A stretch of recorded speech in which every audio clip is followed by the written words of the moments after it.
আজকে আমরা যে টপিকটি নিয়ে আলোচনা করব বা লিখব সেটা হচ্ছে মালভূমি। হ্যাঁ, এর আগেও আমরা পর্বত, মালভূমি, সমভূমি সম্পর্কে জেনেছি। আজকে মালভূমির প্রভাব কতখানি আমাদের জীবনে সেটা উত্তর লিখব। সেই উত্তরগুলো আমরা এক একটি পয়েন্ট ভাগ করে লিখব। তা প্রথম পয়েন্ট থেকে আমরা শুরু করি। কি লিখি? তো মালভূমিতে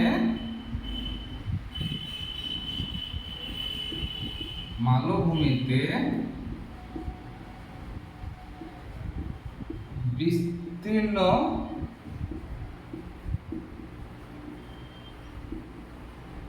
বিস্তীর্ণ তৃণভূমির ক্ষেত্র গড়ে ওঠে। তৃণভূমির ক্ষেত্র গড়ে ওঠে গড়ে ওঠে যা পশুপালন ও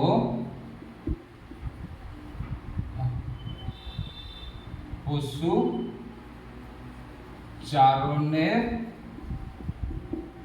চারণের ক্ষেত্রে খুব গুরুত্বপূর্ণ ভূমিকা পালন করে। ক্ষেত্রে খুব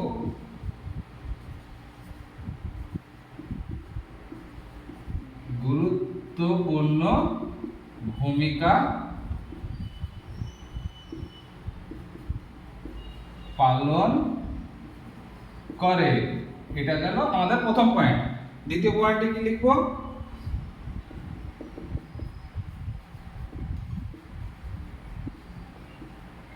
বেশিরভাগ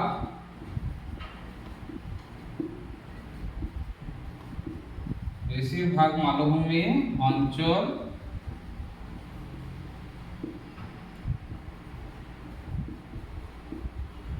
খনিজ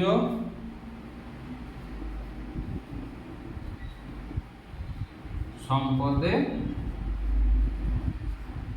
সমৃদ্ধ। এটা গেল 2 নম্বর পয়েন্ট। এরপর আমরা আরেকটা পয়েন্ট লিখবো 3 নম্বর। মালভূমি অঞ্চল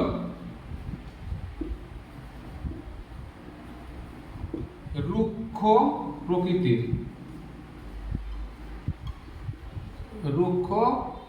রুক্ষ প্রকৃতির হওয়ায়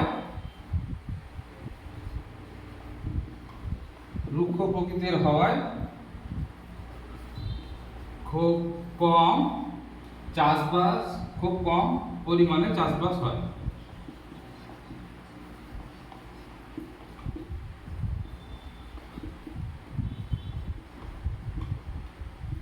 খুব কম পরিমাণে চাষবাস হয়।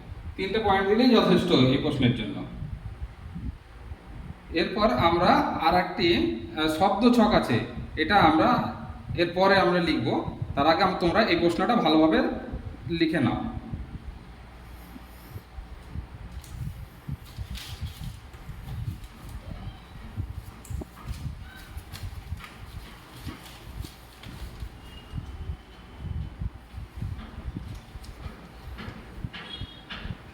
হয়েছে?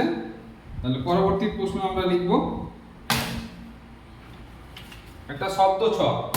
এই ধরনের শব্দ ছক পরীক্ষা আসতেই পারে।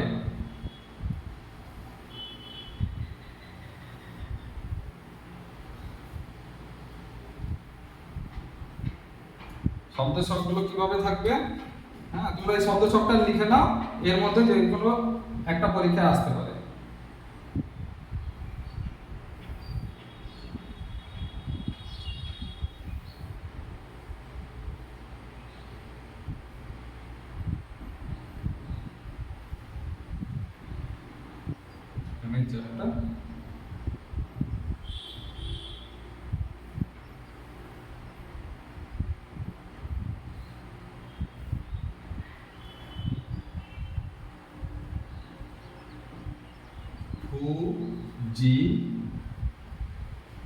ফুজিয়ামা। এখানে ফুজিয়ামা হলো, এখানে এটা করে দেবো আমরা হিমালয়। এটা একটা শব্দ ছক তৈরি হয়ে গেল।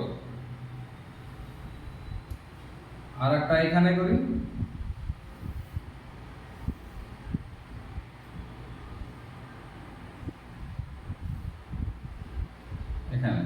এটা করব পামির, আর এটা হচ্ছে রকি। পামির একটা রকি, এটা 2 নাম্বার, আর একটা ছক হয়ে গেল। আর একটা করি এখানে,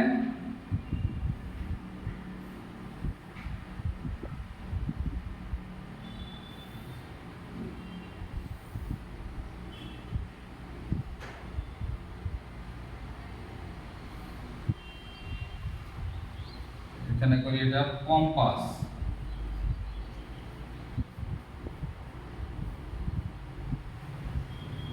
কম্পাস করলাম এই পাশে, তাহলে এই পাশে কি করব, আলস।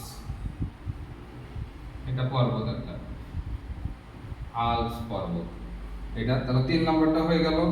4 নাম্বারটা লিখবো,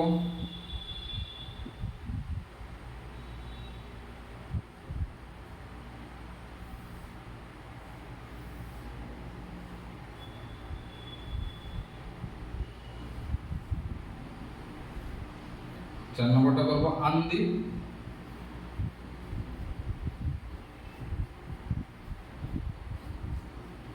আন্দি, আর একটা ভোগ। ভোগ, এটা হয়ে গেল। আর একটা বাকি আছে,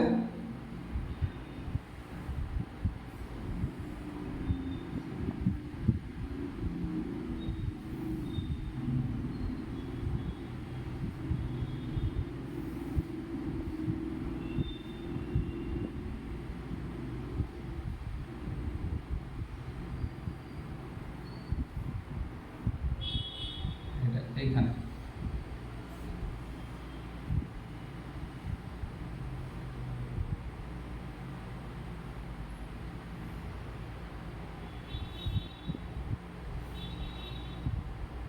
এখানে এটা করি সাতোহারা।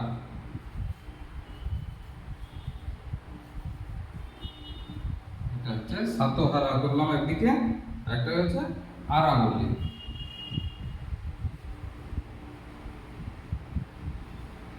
এটা হচ্ছে আরাবল্লী। তাহলে আমরা এই 5টা শব্দ ছকগুলো করলাম, নোট করে নাও, এগুলো পরীক্ষায় আসতে পারে।